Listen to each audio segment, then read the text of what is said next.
¿Cómo están amigos? Bienvenidos a un nuevo podcast en donde vamos a hablar de los temas políticos más importantes de Perú, de nuestro país. Y por supuesto, como siempre, me acompañan el buen Rodrigo Salgado y Luis Alberto Salgado. ¿Cómo están muchachos? ¿Qué tal? Franco, ¿qué tal? Un abrazo, saludos a todos. Igualmente, Franco, con el aprecio a todos. Buenísimo. Antes de empezar el tema que queremos tocar en esta primera parte del podcast es la aprobación del gabinete de Mirta Vázquez. Pero antes quiero comentarles un poco que vamos a cambiar un poquito la dinámica del podcast. Igual vamos a seguir tocando los temas de actualidad, los diferentes temas que consideramos relevantes, pero esta vez lo vamos a separar por videos. Cada uno de los temas va a corresponder a un video de entre 20 y 25 minutos, y para que ustedes ahí puedan elegir, los tres los vamos, dos videos, vamos a seguir subiéndolo al mismo tiempo, entre lunes y martes, para que ustedes ahí puedan elegir cuál tema les interesa más y poder ahí compartirlo, verlo. Y todo igual no se olviden de suscribirse y poner la campanita para que YouTube les avise a su celular en cuanto subamos videos. Y el tema que vamos a tocar en esta parte del podcast, en este segmento del podcast, es la aprobación del gabinete de Mirta Vázquez. Recordemos que la semana pasada, fue el jueves, fue la votación por este gabinete que en su momento se postergó por el sensible fallecimiento del congresista de Perú Libre. Y bueno, las bancadas votaron, tuvimos 68 a favor y 56 en contra. Cabe resaltar que ha sido de las votaciones en donde más votos en contra ha habido. Eso creo que es un tema importante que ahorita lo vamos a analizar, incluso más que Cateriano cuando le negaron la confianza. Entre las votaciones, rápidamente revisamos estas votaciones. Fuerza Popular votó todo en contra. Acción Popular, el que, en mi opinión, inclinó la balanza, 14 a favor. Mari Carmen Alba no votó. Alianza para el Progreso, 3 a favor, 2 en contra. Avanza País, 3 a favor, 6 en contra. Renovación Popular, y este me sorprendió, 2 a favor, 6 en contra y una abstención. Somos Perú y el Partido Morado, 8 a favor, 1 en contra. Podemos Perú, 4 a favor, 1 en contra. Juntos por el Perú, 4 todos en contra. Y Perú Libre se rompió, así como lo veníamos avisorando en este podcast, 19 a favor y 16 en contra, Rodrigo.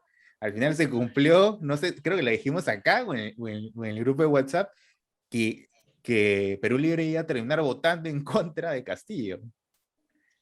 Sí, pues así es como se dan las cosas.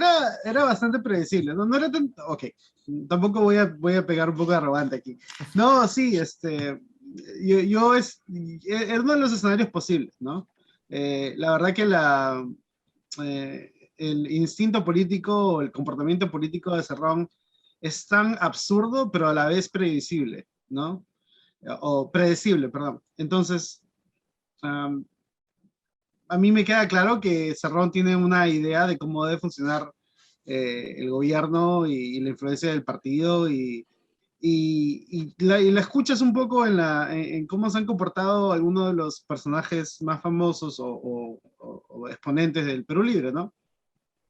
Había una nota, por ejemplo, que Bellido decía algo como que Castillo le dice, pero esto no lo vamos a hacer de esta manera, y Bellido le dice, bueno, eso tienes que preguntar al partido.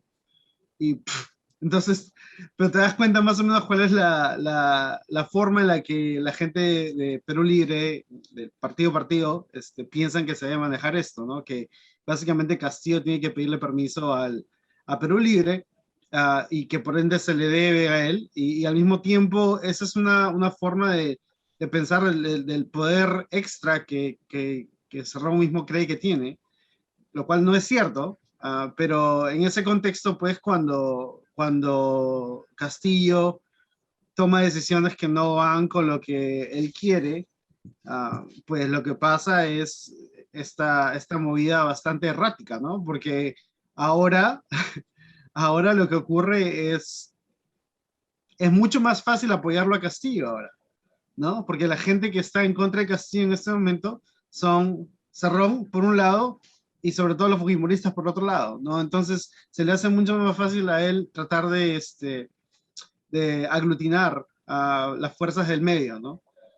Por más que sea difícil, todavía muestra muchos movimientos erráticos y casi de síntomas de incapacidad, no moral todavía, pero síntomas de incapacidad.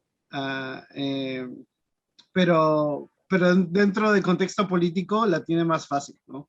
Que antes de que la gente de Cerrón haya votado en contra de él. Sí, claro, totalmente.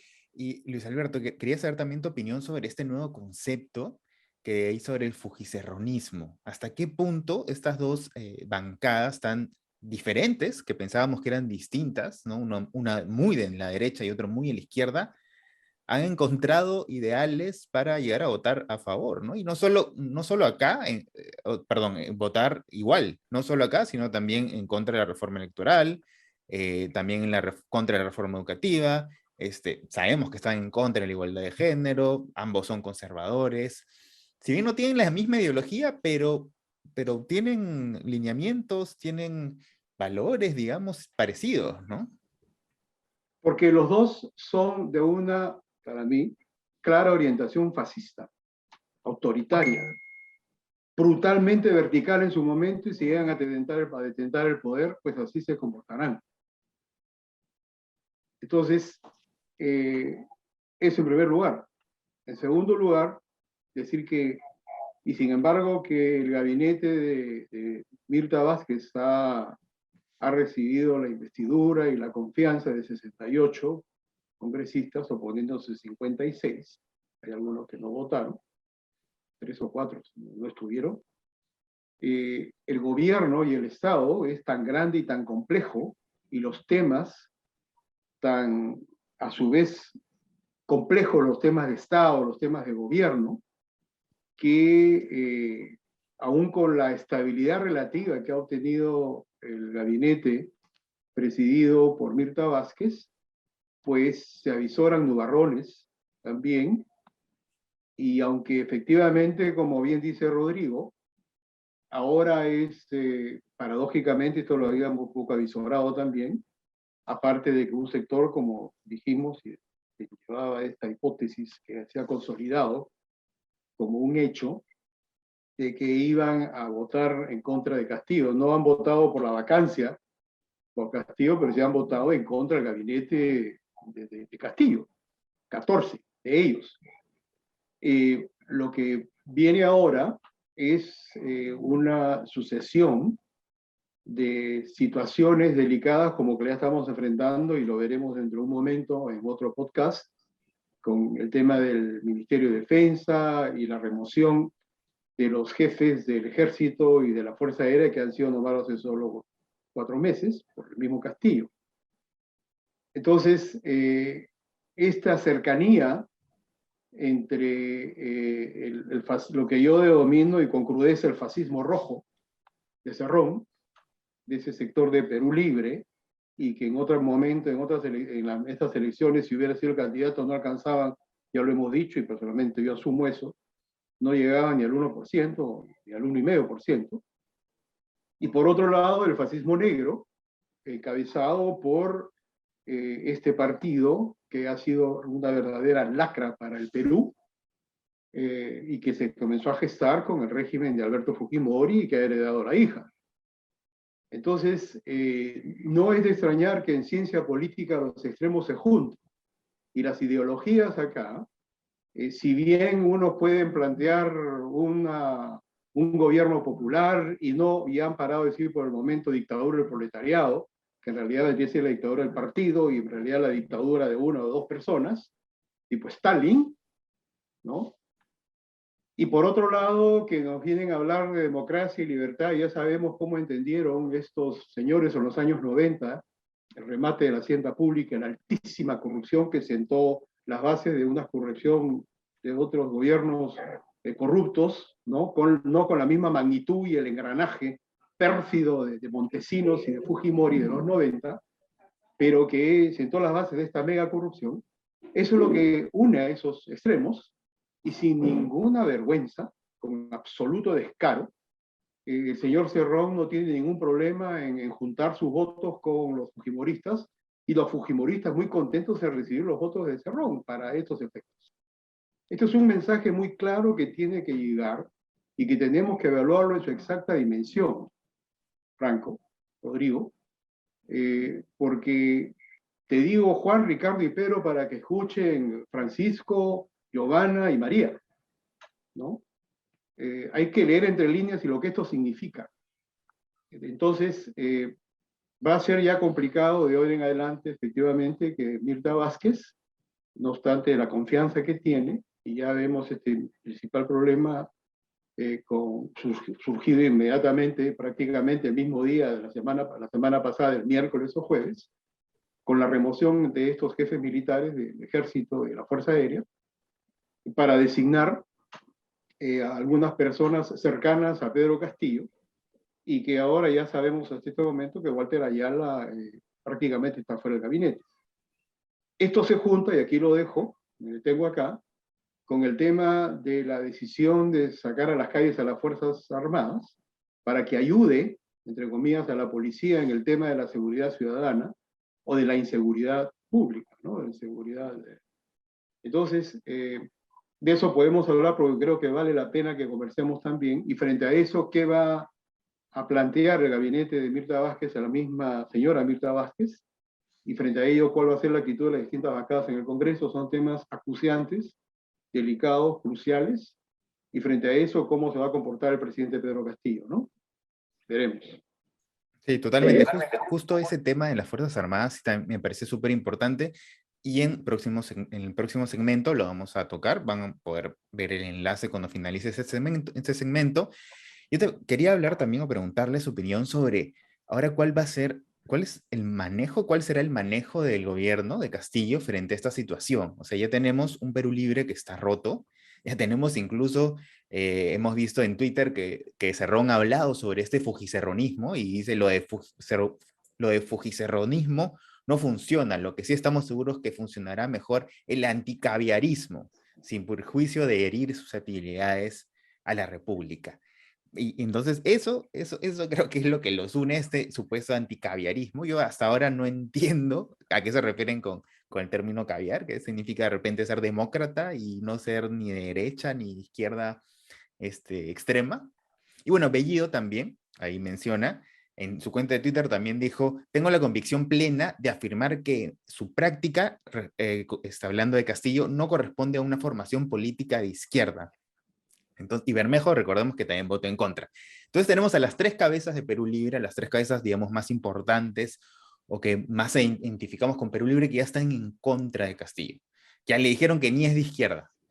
Por otro lado, Castillo, como hemos conversado acá, tendría que empezar a dialogar, a llegar a consensos con estas bancadas que han votado por la gobernabilidad, que si bien lo han votado para mantener la estabilidad, yo creo que tampoco no se la van a, y vamos a tocar ese tema, y eso ya se demostró con lo que está pasando en las Fuerzas Armadas, que no les va a temblar la mano tampoco de interpelar a algún ministro que sea necesario, pero yo quiero hablar sobre un poco el centro, ¿no? O sea, tenemos partidos de centro que no tienen una ideología clara, ¿no? Más que nada, los de Acuña dicen ser de centro, pero al final no tienen una ideología, simplemente siguen Acuña, igual que Podemos. Por ahí el Partido Morado sí tiene cierto manejo, cierta ideología, pero son muy pocos, digamos, para poder alzar la voz o proponer algo más grande.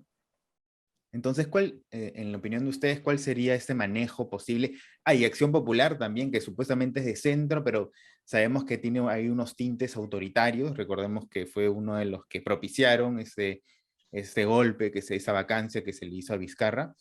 Entonces, ¿el centro existe? ¿Hasta qué punto? ¿O puede llegar a tener consensos Castillo con este centro que no parece tener alguna ideología o algunos valores claros? ¿Ustedes qué opinan sobre cuál va a ser el manejo de ahora en adelante en Castillo respecto a la política?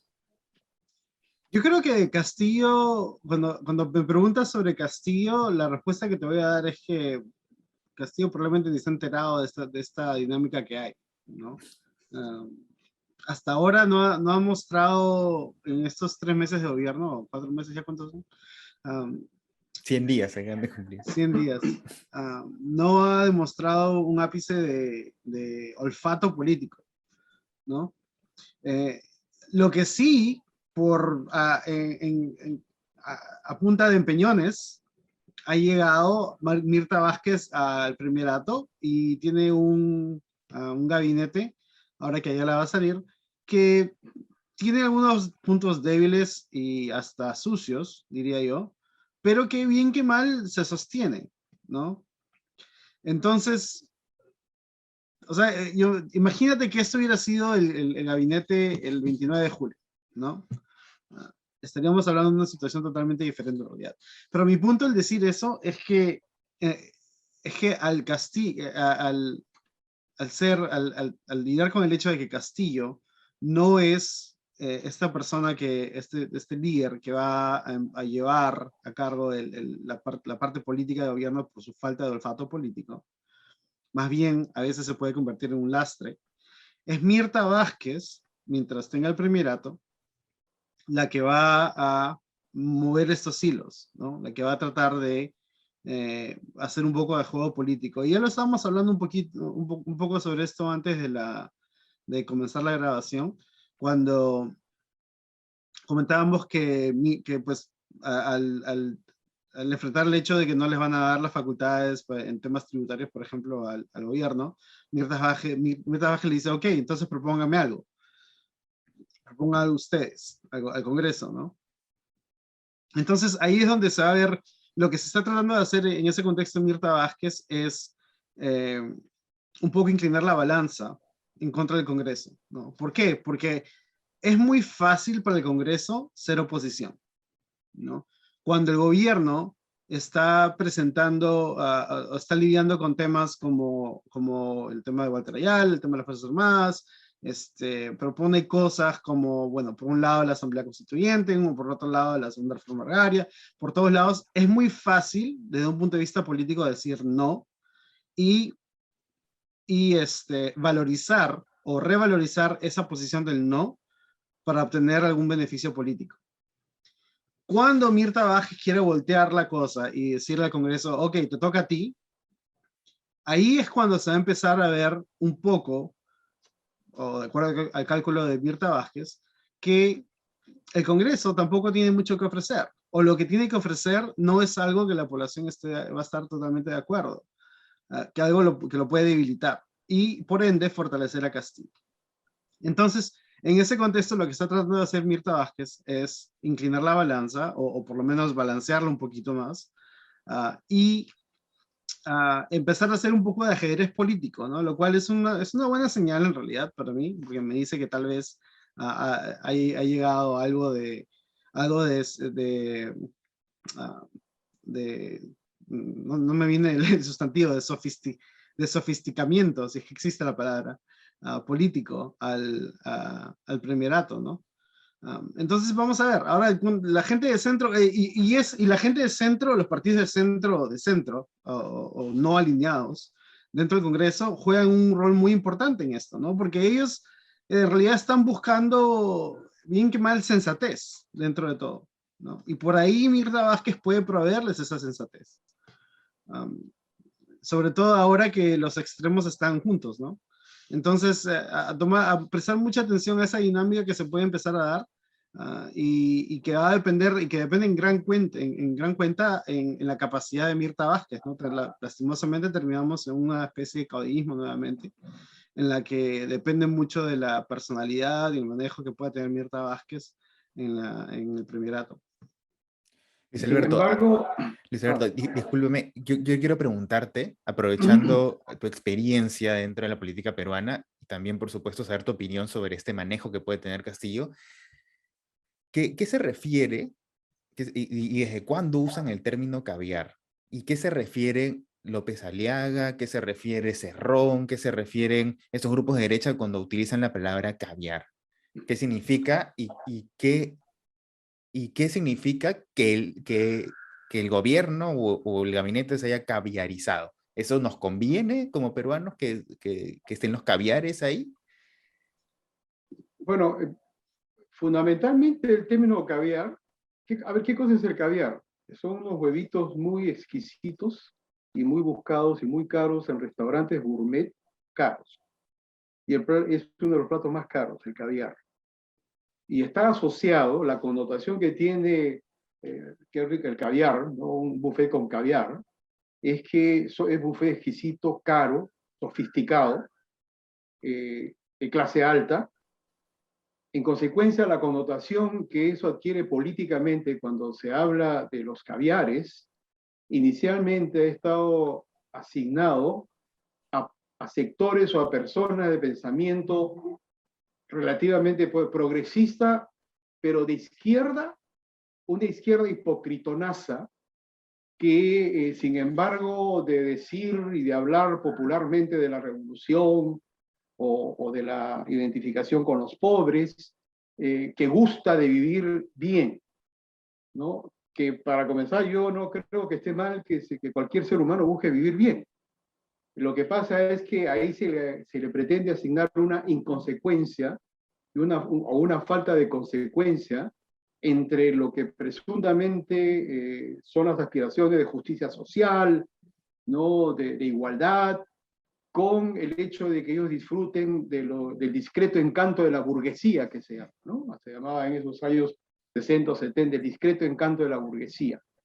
Entonces, inicialmente estaba asignado a eso, y cuando se le escuchaba a Marta Chávez, o a la señora Gamboa, o a la señora Cuculiza, o a la señora Salgado, que dicho sea de paso no tiene nada que ver con quien habla, ni con el apellido Salgado por ese lado, hasta donde yo sé, se refería a los caviares en ese sentido.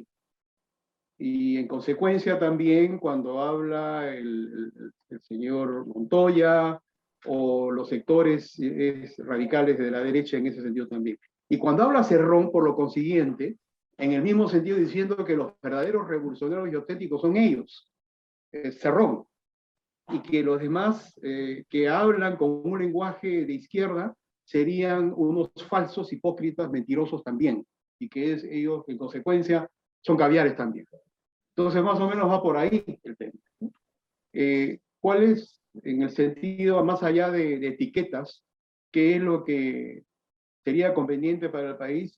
Y yo lo reitero, sería un gobierno de izquierda democrática con una opción de enfatizando muy fuertemente los derechos humanos y las libertades, y donde el Estado de Derecho, en el sentido de ser una gran transformación necesaria en nuestros países, ¿no? Y no hablo de revolución, porque el término revolución tiene otra connotación muy fuerte también. O sea, ya no es el tema de la revolución francesa o la revolución en los Estados Unidos en 1776, o ya la revolución bolchevique en 1917, sino el término revolución ha sido tan manoseado, tan usado, que ha adquirido, depende del contexto en que se mencione, una connotación peyorativa, despectiva y hasta temeraria. En consecuencia, un gobierno, ¿cuál sería el ideal si se caviariza? ¿Qué cosa? Yo, para comenzar, yo no concedería emplear ese término para nada. Hasta ahora, y de hecho, yo no lo empleo. O sea, ¿quién es caviar? ¿No? Si la caviarización supone a devenir en un hipócrita, pues ¿quién quiere ser hipócrita? ¿O quién quiere que le digan hipócrita? ¿No? Entonces, o falso, o mentiroso, o inauténtico. Entonces, por ese lado. Y en segundo lugar, en el tema de Mirta Vázquez, lo que yo he empezado por la segunda parte de tu pregunta, Franco, ahora voy por la primera, que con lo que ha dicho Rodrigo, que siendo cierto y probablemente puede ser así, pues tenemos un sistema presidencialista y quien preside el gobierno y el jefe del gobierno y quien designa las políticas de gobierno es el presidente de la República. No es el presidente del Consejo de Ministros. ¿Sí? Y que aquí no se llama, por si acaso, primer ministro, aquí no hay primer ministro. Se suele decir a veces. Pero Mirta Vázquez es presidente del Consejo de Ministros. Una labor de coordinación y, por supuesto, quien tiene una primera llamada en un teléfono oficial rojo con el presidente de la República. Pero no es la jefa de gobierno. Por WhatsApp, como dice Antero Flores Arauz. Bueno, ¿ya? Entonces, ese es un tema de fondo porque con todo lo que pudiera hacer Mirta Vázquez y con su pasado de defensa de los derechos humanos, del medio ambiente y su experiencia habiendo sido presidenta del Congreso, inmediatamente anterior a la juramentación de Pedro Castillo el 28 de julio, pues tenemos una situación altamente complicada por el día a día y por las características del presidente de la República que tenemos.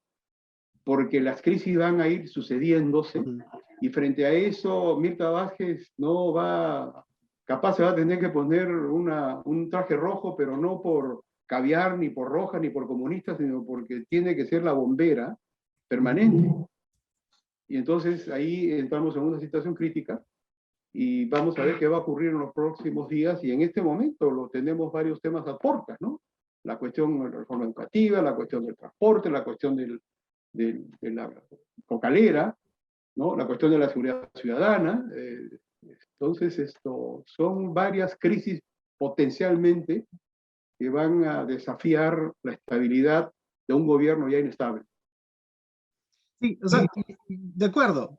Mi punto de decirle, elevar la figura de Mirta Vázquez era simplemente, más un comentario sobre Castillo, ¿no? O sea, si te pones a pensar cómo Bellido literalmente era la principal figura de gobierno, no era Castillo cuando era el primer ministro, y ahora Mirta Vázquez, o cómo todas las historias que salen así de investigación, de fuentes así que salen en Children sus 13 o de Ojo Público, hablan de esta realidad en la que todas estas reuniones que se dan, Castillo la verdad es la persona a la que tiene que convencer, pero él en realidad no tiene una posición fuerte de nada, sobre nada, ¿no? Entonces, en ese contexto en que tienes un presidente que básicamente no quiere ser presidente o que no actúa como presidente, el siguiente en poder es el que gana todo el protagonismo y el que delimita mucho la línea política de gobierno, ¿no? Entonces, a eso me refería, ¿no? Ahora, en algún momento cambiará, en algún momento Castillo querrá tomar ese protagonismo que en realidad le corresponde como presidente, tal vez, puede ser, pero hasta el momento, en estos 100 días un poco más de gobierno, no se ha dado nada de eso, ¿no? Entonces vamos a ver qué pasa. Así es, y algo que ha pasado es lo de las Fuerzas Armadas, que es otro tema importante que lo vamos a tocar en el siguiente segmento. Haciendo clic por aquí, van a poder ver el siguiente segmento de nuestro podcast. Nos vemos en un ratito.